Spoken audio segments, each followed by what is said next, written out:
Long before modern religion. Before large buildings and organized systems. There was a people whose worship was not just spoken.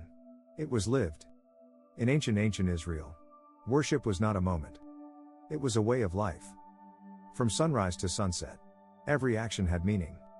At the center of their worship was one truth: there is one God. They called him YHWH, the Eternal I Am. A name so sacred. It was never spoken lightly. Because to them, God was not distant. He was present. Their worship began with obedience. Following the law given in the Torah. Not just reading it, but living it. Every command, every instruction, was an act of worship. But worship wasn't only spiritual. It was physical. It required action. Sacrifice. At the center stood the Tabernacle, the Mishkan, a sacred space where heaven and earth met. People would bring offerings, animals, grain, oil. Not as loss, but as devotion. A way of saying, everything I have comes from God. The priests, known as Kohanim, stood between the people and God. They carried out rituals with precision. Washing before entering. Burning incense. Offering sacrifices. Every step mattered. Nothing was random. Then there was the Holy of Holies. The most sacred place. Hidden behind a veil. Inside rested the Ark of the Covenant.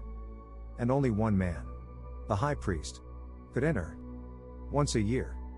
On Yom Kippur, the Day of Atonement. That moment was not casual. It was filled with fear, reverence, awe. Because they believed this was where God's presence dwelled. But worship wasn't only in the tabernacle.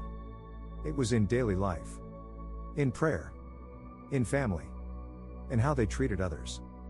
Words like emunah, faith, trust, and shalom, peace, wholeness, were not just spoken.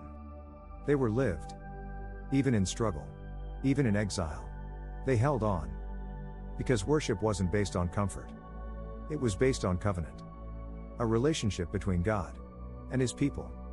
And that's what made ancient Jewish worship powerful. It wasn't just rituals. It wasn't just tradition. It was commitment.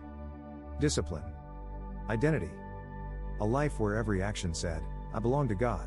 And even today, thousands of years later, that ancient way still echoes. Reminding us that true worship is not just what you say, it's how you live.